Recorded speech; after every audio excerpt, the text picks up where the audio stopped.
ভাবিয়া দেখো যুবক ভাই আমার, একটু বাবা একটু চিন্তা করে দেখো, হসপিটালে তুমি দুনিয়া থেকে বিদায় নিয়ে চলে গেছ, তোমাকে সন্তানেরা সুন্দর কইরা চাদর দিয়া ঢাইকা অ্যাম্বুলেন্সের মধ্যে উঠাইয়া বাড়ির মধ্যে নিয়ে যাবে। তুমি যেই টাকা দিয়ে কোটি কোটি টাকা কামাই করিয়া সুন্দর করিয়া বসত বাড়ি বানাইছ,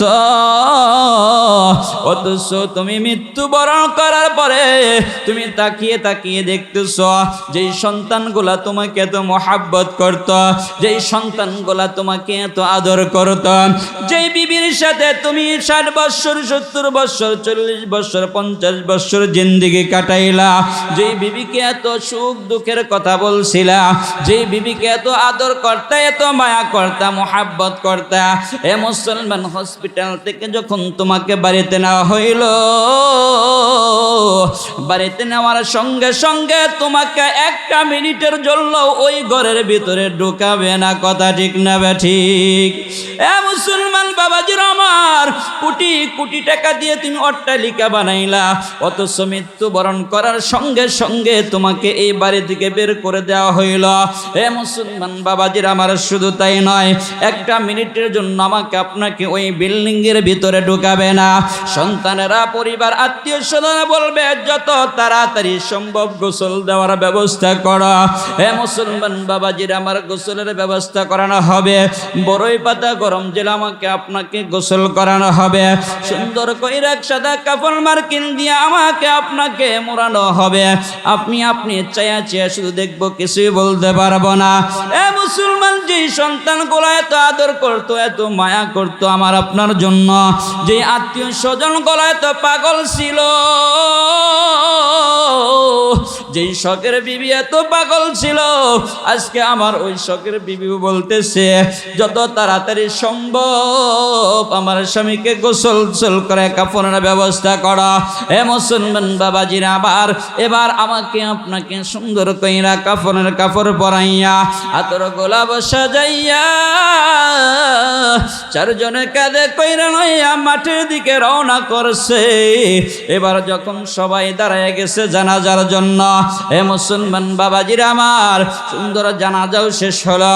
এ মুসলমান বাবাজিরা আমার, আমি তখন মনে মনে ভাবতেছি যে 4 জন মানুষ আমাকে কাঁধে করে নিয়ে যাইতেছে, এরা হলো আমার সঙ্গে। এ মুসলমান বাবাজিরা আমার, এবার যখন কবরের মধ্যে নামানো হলো, নামানোর পরে 3 জন মানুষ যখন নেমে যায়, 3 জন মানুষ নামার পরে ওই লোকটা মনে মনে ভাবতে থাকে, আমার সঙ্গের সাথী বুঝি এই 3 জন মানুষ হবে, আর আমার সঙ্গের সাথী কেউ হবে না। এ মুসলমান বাবাজির, আবার যখন একজন উঠে আসে, আবার চিন্তা করে যে এই 2 জন মানুষ হয়তো আমার সঙ্গের সাথী হবে, আর কেউ হবে না। এবার আরেকজন উঠে আসলো, বাস দিয়ে ভরে দেওয়া হলো। এবার আফসোস করতে থাকে, হায় আফসোস, আমি যেই সন্তানের জন্য কোটি কোটি টাকা ব্যয় করিয়া বাড়ি বানাইলাম, আমি যেই টাকা দিয়ে আমি সন্তানের জন্য গাড়ি ক্রয় করলাম, যেই স্ত্রীকে এত আদর করলাম, মায়া করলাম, সেই সন্তান আজকে আমার পাশে নাই, আমার আত্মীয় স্বজন আমার পাশে নাই, আমার গাড়ি বাড়ি সব রইল, আমি একাই চলিয়া গেলাম। সংসার সংসার কইরা ববে গো, করলি না বন্দেগি,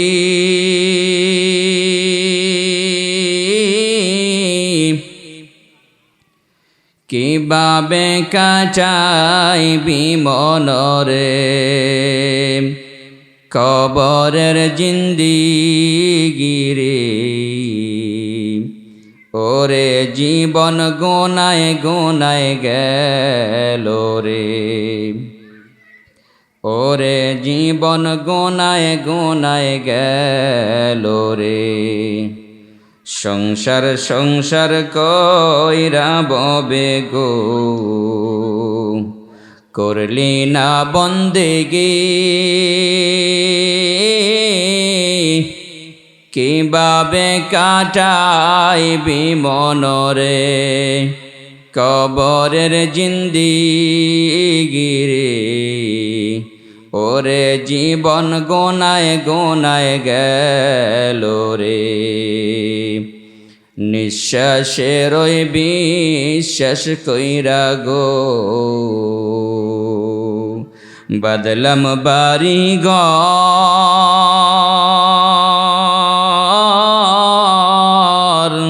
কোন দিন জানি আজরাইল গো, সবই করে পর রে, ওরে জীবন গোনায় গোনায় গেল রে, ওরে জীবন গোনায় গোনায় গেল রে, সংসার সংসার কইরা ববে গো, করলি না বন্দেগি, কিভাবে কাটাইবি মনরে, কবরের জিন্দিগি রে, ওরে জীবন গোনায় গোনায় গেল রে, ছেলে মেয়ের মায়ায় পইরা গো, ডাকলি না মওলা রে,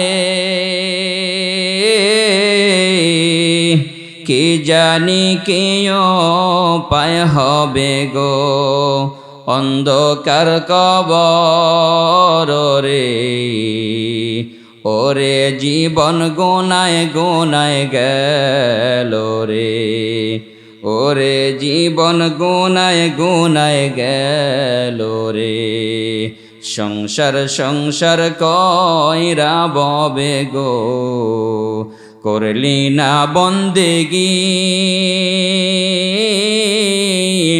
কিভাবে কাটাইবি মনরে, কবরের জিন্দিগি রে, ওরে জীবন গোনায় গোনায় গেল রে, ওরে জীবন গোনায় গোনায় গেল রে। বিসমিল্লাহির রহমানির রহিম। কুল্লু নাফসিন যায়িকাতুল মাউত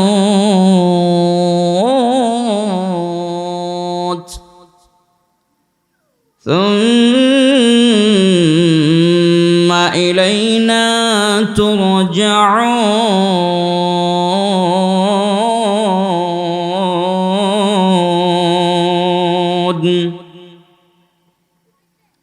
আল্লাহ রাব্বুল আলামিন বলেন, কুল্লু নাফসিন যায়িকাতুল মাউত। প্রত্যেকটি মানুষকে, প্রত্যেকটি প্রাণীকে, প্রত্যেক ধর্মের মানুষকে নিশ্চয়ই 100% মৃত্যুর পিয়ালা চাকতে হবে। কথা ঠিক না ঠিক? এবং আল্লাহ রাব্বুল আলামিন মৃত্যুর পরে প্রত্যেকটি মানুষকে জীবিত করবেন। কথা ঠিক না ঠিক? এই জন্য মৃত্যু যে আমাকে গ্রাস করবে, মৃত্যু যে আমাকে বরণ করতে হবে, কিন্তু আমি আপনি এই দুনিয়ায় আসার আগে আলমে আরহই আমরা যে ছিলাম রোহের জগতে, আবার এখন আসি দুনিয়ার জগতে, আবার চলে যাব পরজগতে। কয়টা জগৎ?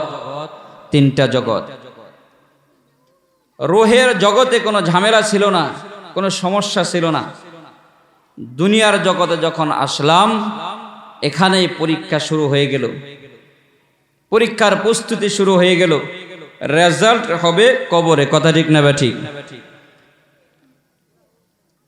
মুসলমান ভাইয়ের আমার, পর্দার আড়ালের আমার মা ও আমার বোনেরা, আমার মুরব্বী বাবাজিরা, যুবক ভাইয়েরা, একটু দিলের কানটা লাগায় শুনেন, একটু দিলেরকে বোঝান যে আল্লাহ রাব্বুল আলামিন যে কোরআনুল কারীমের মধ্যে বললেন, কুল্লু নাফসিন যায়িকাতুল মাউত, তোমাকে অবশ্যই মৃত্যুর পেয়ালা চাকতে হবে, মৃত্যুর স্বাদ গ্রহণ করতেই হবে। মৃত্যু আমাকে আপনাকে ছাড়বে না, মৃত্যু আমাকে আপনাকে কখন যেন কেমন করে ধরে ফেলবে আমি আপনি কিন্তু বুঝতে পারবো না। এই যে আমি আলোচনা করতেছি, এই যে কথা বলতেছি, হতে পারে 5 সেকেন্ড 10 সেকেন্ড পরেও আমি কথা নাও বলতে পারি। এই ক্ষমতার মালিককে।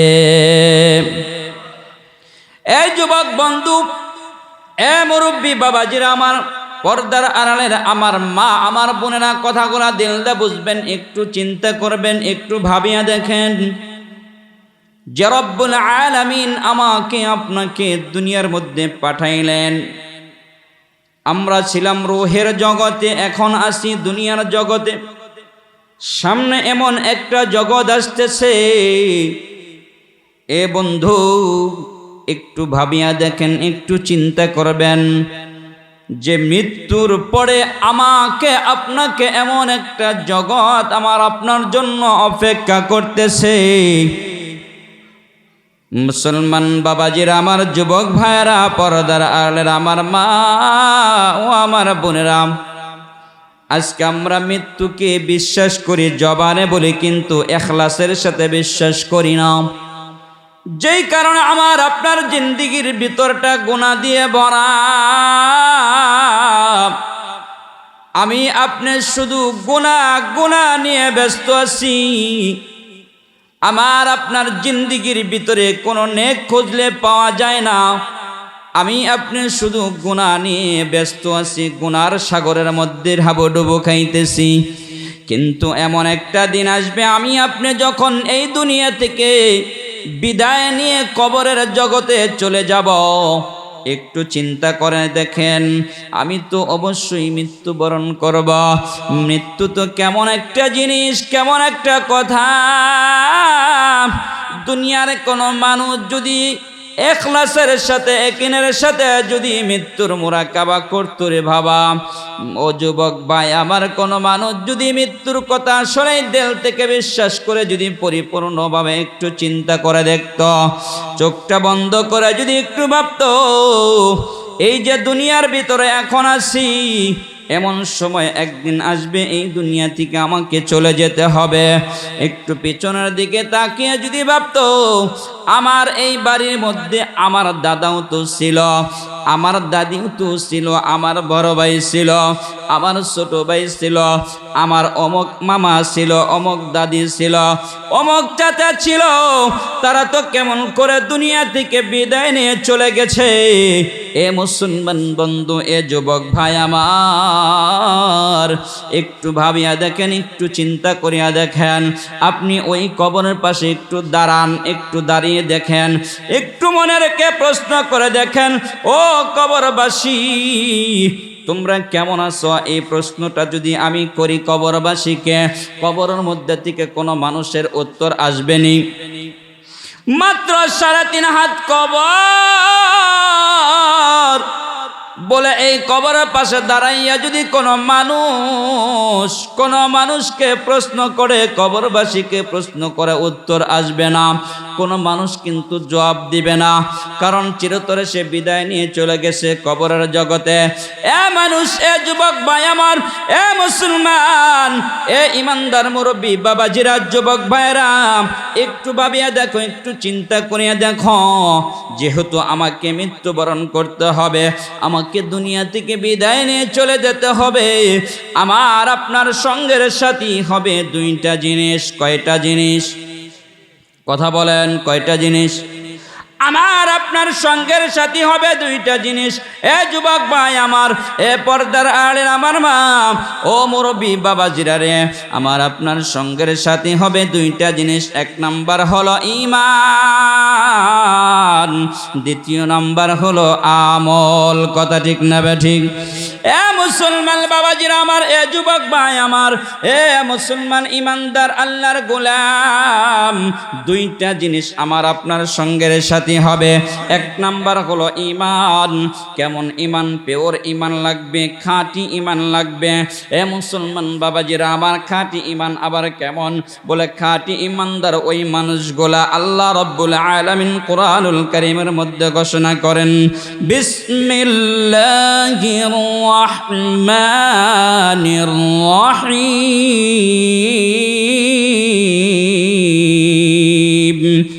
يا أيها الذين آمنوا اتقوا الله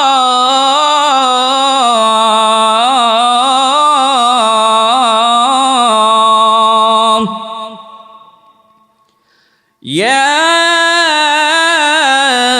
أيها الذين آمنوا اتقوا الله حق تقاته ولا تموتن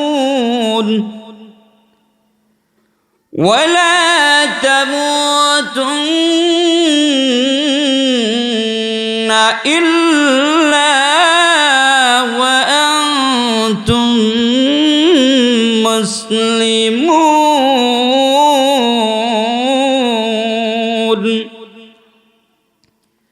আল্লাহ রাব্বুল আলামিন বলেন, হে ঈমানদারগণ, তোমরা ভয় করার মতো ভয় করো।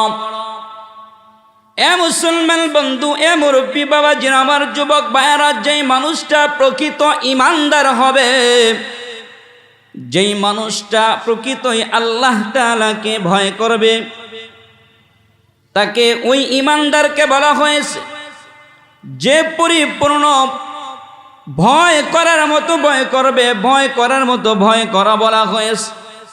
আল্লাহ রাব্বুল আলামিন ঈমানদারকে ডাক দিয়ে ভয় করতে বলেছেন এবং শেষে আয়াতের অংশের মধ্যে আল্লাহ রাব্বুল আলামিন বলেন, ততক্ষণ পর্যন্ত তোমরা মৃত্যুবরণ করিও না যতক্ষণ না পর্যন্ত তুমি মুসলমান না হইবা। বলেন সুবহানাল্লাহ।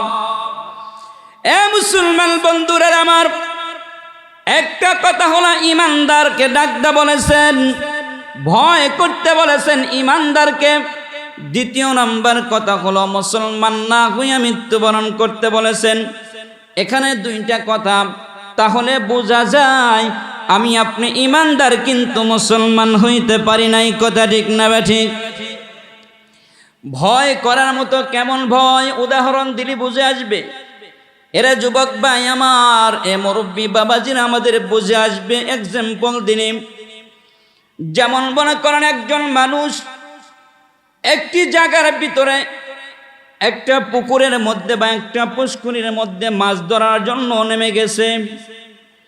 এ যুবক ভাই আমার, লোকটা মাছ ধরতেছে।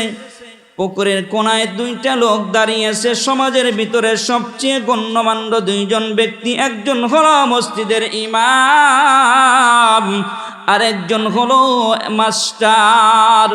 বলেন তো মুসলমান বাবাজিরা আমার, এই দুই লোকটা কি সম্মানের পাত্র নাকি? সমাজের ভিতরে সবচেয়ে দামি পাত্র, সবচেয়ে দামি মানুষ এই দুইটা লোক। কথা ঠিক না ঠিক?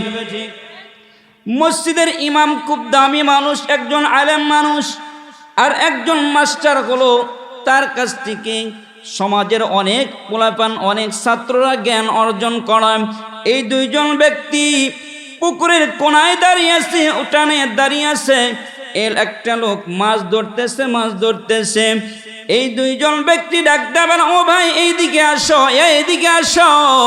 এই যে গর্ত দেখা যায়, এই গর্তের ভিতরে একটা বড় মাছ ঢুকে গেছে। লোকটা এবার মাছ ধরার জন্য দৌড়ে এসেছে। যখন গর্তের মধ্যে হাত দিবে, এমন সময় একজন সমাজের ভিতরে সবচেয়ে নিকৃষ্টবান একজন ব্যক্তি, যে সব সময় চুরি করে।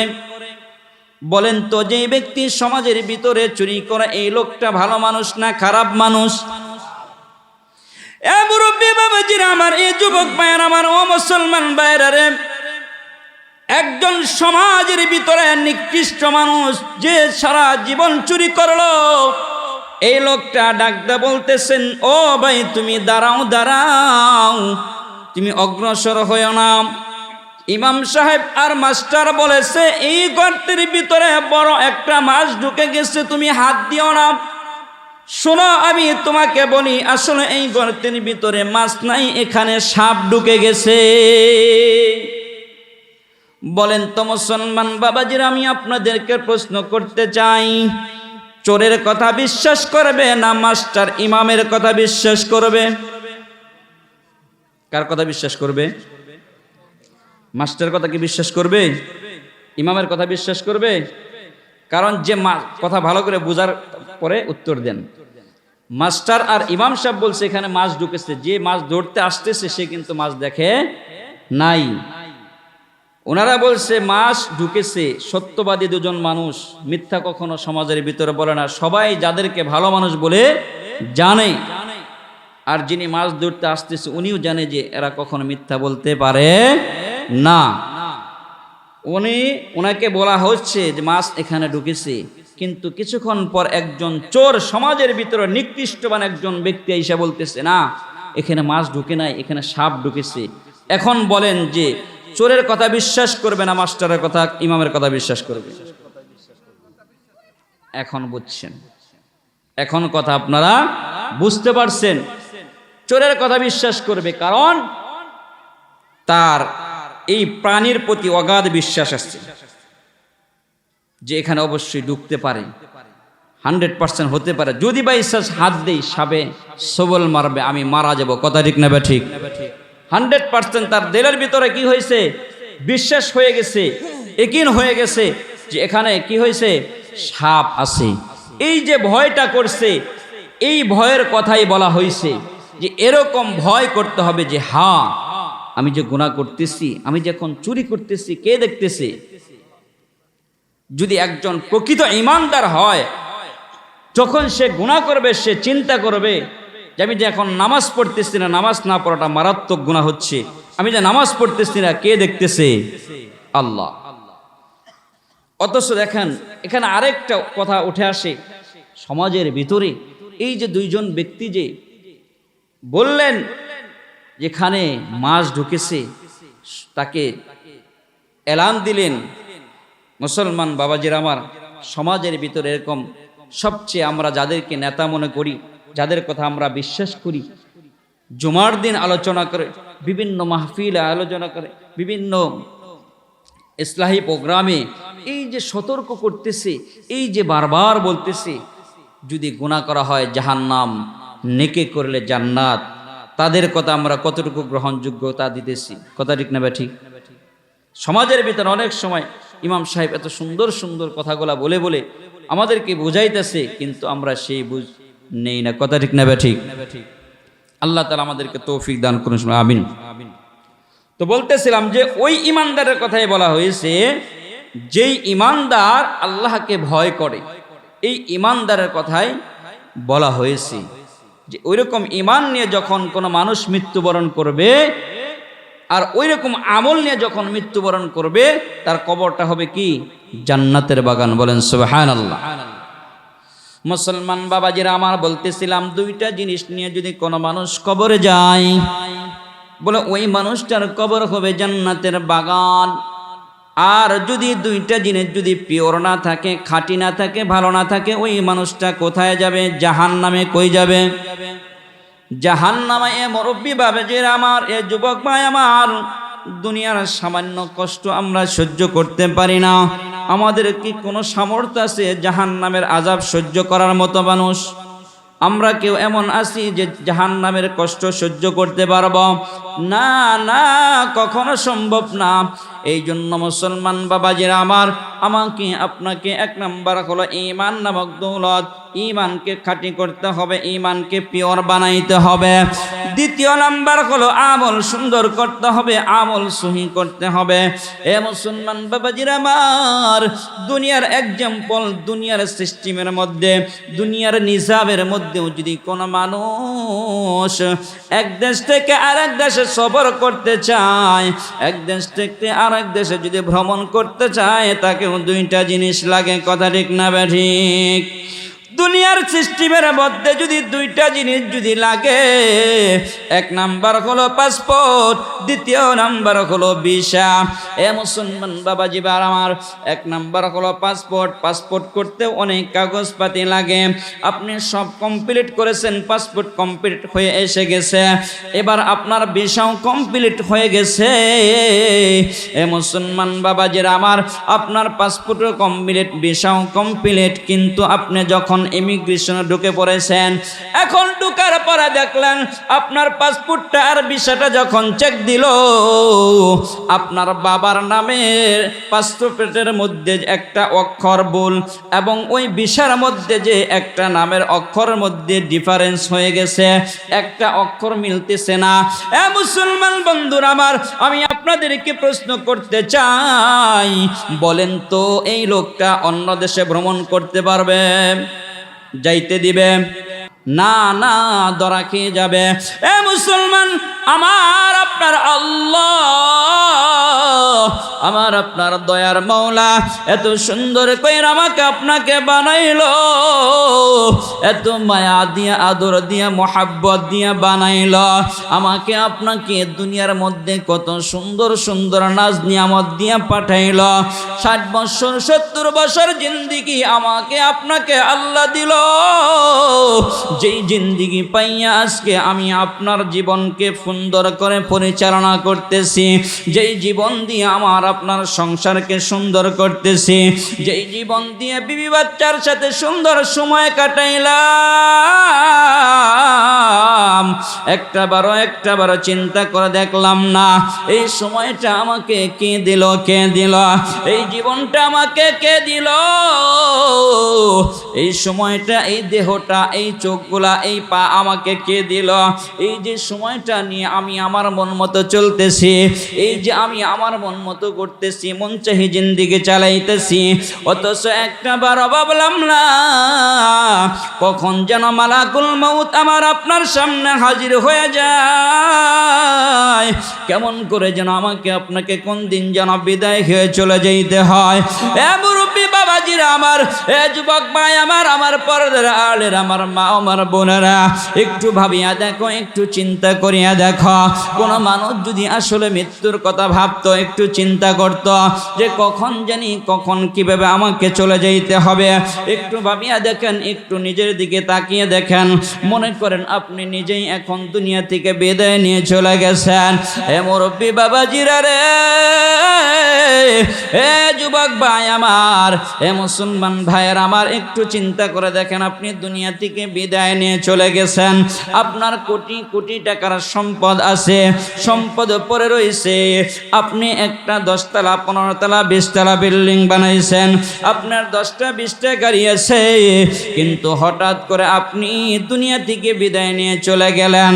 রাত্রি গভীর, যখন রাত্রি 1টা 2টা বেজে গেল, এই সময় আপনি হসপিটালের বেডের মধ্যে দুনিয়া থেকে বিদায় নিয়ে চলে গেছেন। এ মুরব্বী বাবাজির একটু ভাবিয়া দেখো, যুবক ভাই আমার, একটু বাবা, একটু চিন্তা করে দেখো, হসপিটালে তুমি দুনিয়া থেকে বিদায় নিয়ে চলে গেছ, তোমাকে সন্তানেরা সুন্দর কইরা চাদর দিয়া ঢাইকা অ্যাম্বুলেন্সের মধ্যে ওঠাইয়া বাড়ির মধ্যে নিয়ে যাবে। তুমি যেই টাকা দিয়ে কোটি কোটি টাকা কামাই করিয়া সুন্দর করিয়া বসত বাড়ি বানাইছ, অথচ তুমি মৃত্যুবরণ করার পরে তুমি তাকিয়ে তাকিয়ে দেখতেছ যেই সন্তানগুলা তোমাকে এত মোহাব্বত করত, যেই সন্তানগুলা তোমাকে এত আদর করত, যেই বিবির সাথে তুমি 60 বছর 70 বছর 40 বছর 50 বছর জিন্দিগি কাটাইলা, যেই বিবিকে এত সুখ দুঃখের কথা বলছিলা, যেই বিবিকে এত আদর করতা, এত মায়া করতা, মোহাব্বত করতা, এ মুসলমান, হসপিটাল থেকে যখন তোমাকে বাড়িতে নেওয়া হইল, বাড়িতে নেওয়ার সঙ্গে সঙ্গে তোমাকে 1 মিনিটের জন্য ওই ঘরের ভিতরে ঢুকাবে না, কথা ঠিক না ঠিক? মুসলমান বাবাজির আমার, কোটি কোটি টাকা দিয়ে তুমি অট্টালিকা বানাইলা, অথচ মৃত্যুবরণ করার সঙ্গে সঙ্গে তোমাকে এই বাড়ি থেকে বের করে দেওয়া হইল। মুসলমান বাবাজির আমার, শুধু তাই নয়, একটা মিনিটের জন্য আমাকে আপনাকে ওই বিল্ডিং এর ভিতরে ঢুকাবে না। সন্তানেরা, পরিবার, আত্মীয় স্বজনরা বলবে যত তাড়াতাড়ি সম্ভব গোসল দেওয়ার ব্যবস্থা করো। মুসলমান বাবাজির আমার, গোসলের ব্যবস্থা করানো হবে। বড়ই পাতা গরম জেলা আমাকে আপনাকে গোসল করানো হবে। সুন্দর কইরা সাদা কাপড় মার্কিন দিয়ে আমাকে আপনাকে মোড়ানো হবে। আপনি চায়া চেয়ে শুধু দেখবো, কিছুই বলতে পারবো না। মুসলমান, যেই সন্তানগুলো এত আদর করতো, এত মায়া করতো আমার আপনার জন্য, যে আত্মীয় স্বজন গুলো এত পাগল ছিল, যেই শখের বিবি এত পাগল ছিল, আজকে আমার ওই শখের বিবি বলতেছে যত তাড়াতাড়ি সম্ভব আমার স্বামীকে গোসল করে কাফনের ব্যবস্থা করা। মুসলমান বাবাজিরা, এবার আমাকে আপনাকে সুন্দর কইরা কাফনের কাপড় পরাইয়া, আতর গোলাপ সাজাইয়া, চারজনে কাঁধে কইরা লইয়া মাঠের দিকে রওনা করছে। এবার যখন সবাই দাঁড়ায় গেছে জানাজার জন্য, মুসলমান বাবাজিরা আমার, সুন্দর জানাজাও শেষ হলো। মুসলমান বাবাজিরা আমার, আমি তখন মনে মনে ভাবতেছি, যেই চারজন মানুষ আমাকে কাঁধে করে নিয়ে যাইতেছে, এরা হলো আমার সঙ্গে। মুসলমান বাবাজিরা আমার, এবার যখন কবরের মধ্যে নামানো হলো, নামানোর পরে তিনজন মানুষ যখন নেমে যায়, তিনজন মানুষ নামার পরে ওই লোকটা মনে মনে ভাবতে থাকে, আমার সঙ্গের সাথী বুঝি এই তিনজন মানুষ হবে, আর আমার সঙ্গের সাথী কেউ হবে না। মুসলমান বাবাজির, আবার যখন একজন উঠে আসে, আবার চিন্তা করে যে এই দুইজন মানুষ হয়তো আমার সঙ্গের সাথী হবে, আর কেউ হবে না। এবার আরেকজন উঠে আসলো, বাঁশ দিয়ে ভরে দেওয়া হলো। এবার আফসোস করতে থাকে, হায় আফসোস, আমি যেই সন্তানের জন্য কোটি কোটি টাকা ব্যয় করিয়া বাড়ি বানাইলাম, আমি যেই টাকা দিয়ে আমি সন্তানের জন্য গাড়ি ক্রয় করলাম, যেই স্ত্রীকে এত আদর করলাম, মায়া করলাম, সেই সন্তান আজকে আমার পাশে নাই, আমার আত্মীয় স্বজন আমার পাশে নাই, আমার গাড়ি বাড়ি সব রইল, আমি একাই চলিয়া গেলাম। মুসলমান বাবাজিরা আমার, দুনিয়ায় যেমন আমি আপনি একা এসেছি, আমাকেও আপনাকে একাই চলে যেতে হবে, কথা ঠিক না ঠিক? কি উপায় হবে হায় রে আমার কবরে, কি উপায় হবে আমার মরণে, কি উপায় হবে আমার কবরে, সাথী নাই রে বাতি নাই রে আমার কবরে, সাথী নাই রে বাতি নাই রে আমার কবরে, কেমনে থাকব হই না অন্ধকার ঘরে, কেমনে থাকব হই না অন্ধকার কবরে, সাথী নাই রে বাতি নাই রে আমার কবরে, সাথী নাই রে বাতি নাই রে আমার কবরে, কেমনে তাকব ওই না অন্ধকার কবরে, এ জীবনে না করিলাম বন্দেগী, হে জীবনে না করিলাম বন্দেগী, গুনাহ করে কাটাইলাম জিন্দেগি, গুনাহ করে কাটাইলাম জিন্দেগি। তওবা করে আবার তওবা ভাঙ্গিলাম,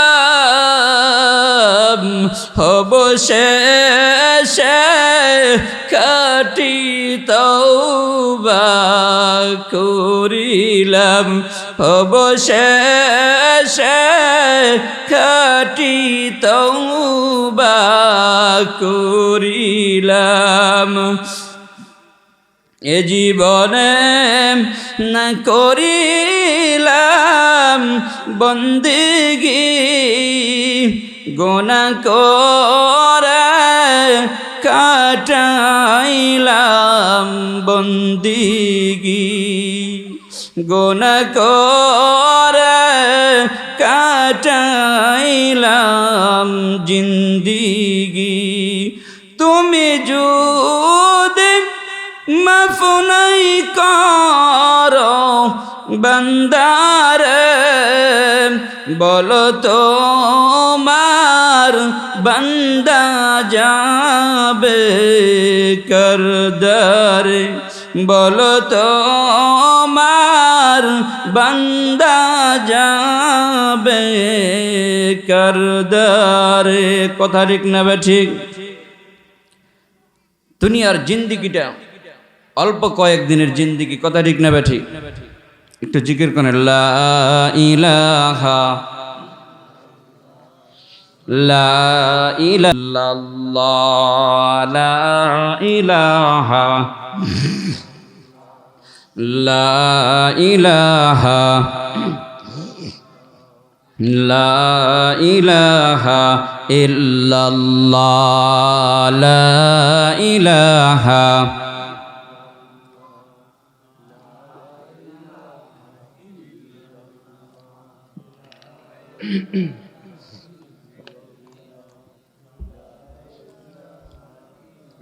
ভাইজান বহু দূরে মাদিনায় আমি কেমনে যাব জানি না, ভাইজান বহু দূরে মাদিনায় আমি কেমনে যাব জানি না। দয়া করো দয়ার আল্লাহ, দয়া করো দয়ার আল্লাহ, পোড়াও মনের বাসনা। লা ইলাহা লা ইলাহা ইল্লাল্লাহ, লা ইলাহা ইল্লাল্লাহ, লা ইলাহা ইল্লাল্লাহ, লা ইলাহা লা ইলাহা ইল্লাল্লাহু মুহাম্মাদুর রাসূলুল্লাহ সাল্লাল্লাহু আলাইহি ওয়াসাল্লাম। খারাপ লাগতেছে আপনাদের? রাগ করতেছেন কি? যদি কোনো মানুষ মৃত্যুর কথা ভাবতো, আসলে মৃত্যুকে নিয়ে চিন্তা ফিকির করতো, তাহলে মানুষ নামাজ ছাড়তে পারতো না। কথা ঠিক না ঠিক? যদি মানুষ আসলেই মৃত্যুকে কাছে এবং নিকট মনে করত, বিশ্বাস করে, কিন্তু ওইভাবে বিশ্বাস করে না যেইভাবে বিশ্বাস করলে গুনাহ ছাড়া যায়।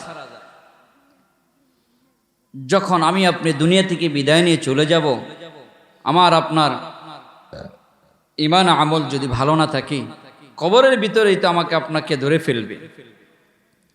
আর যখন কোনো মানুষকে কবরের মধ্যে নামানো হয়, তিনটা প্রশ্ন করা হয়। কয়টা প্রশ্ন? তিনটা প্রশ্ন ফেরেশতারা আমাকে আপনাকে করবে।